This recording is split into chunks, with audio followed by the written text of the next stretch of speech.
One of the biggest things, obviously, turkey hunting to be successful is to get a turkey to gobble.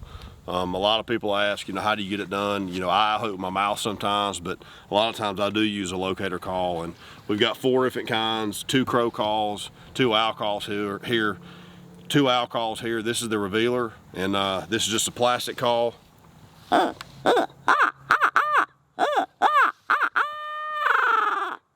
Now, good thing is, whether you hear a turkey or not, whether he gobbles, the good thing I like about an owl call is getting other owls going, because normally you can start that before daylight, get owls going, you can sit back and just listen. Now, here's a wood grain call. This is old Razzie. Takes a little bit more pressure, but great sounding owl call.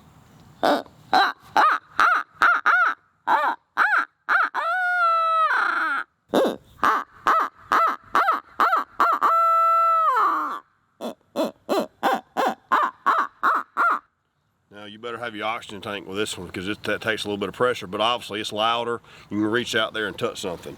Now we're going to move on to the detector. Crow call.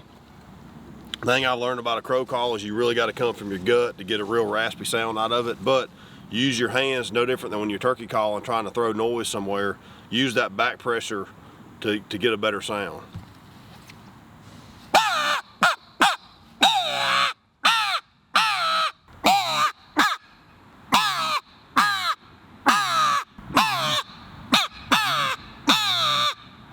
And then this one here is a wood grain call. Personally, the wood grains are my favorite, but this is the classic swagger crow call.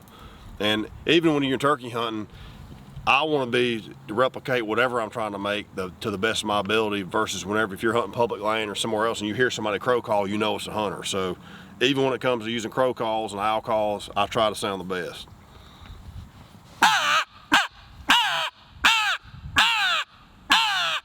So pick them up and try them. Hopefully it helps make a turkey gobble, which in turn be successful in turkey woods. Traditionally, people use your owl call right at daylight, right at dark, try to roost a turkey. I use my mouth a lot of the time, but I've had them strike an owl hoot in the middle of the day. But traditionally what I do is right at daylight, again, you use your owl call, try to get other owls going or locate a turkey gobbling. And then middle of the day, same thing with crows. You get a crow call going, you normally can get crows in the air going, you can sit back and listen to where if you're not right on the turkey, he'll strike in the distance where that crow's at. So just any little tick and tactic you can get your edge up on a big gobby is what you need to use, and any of these calls can help.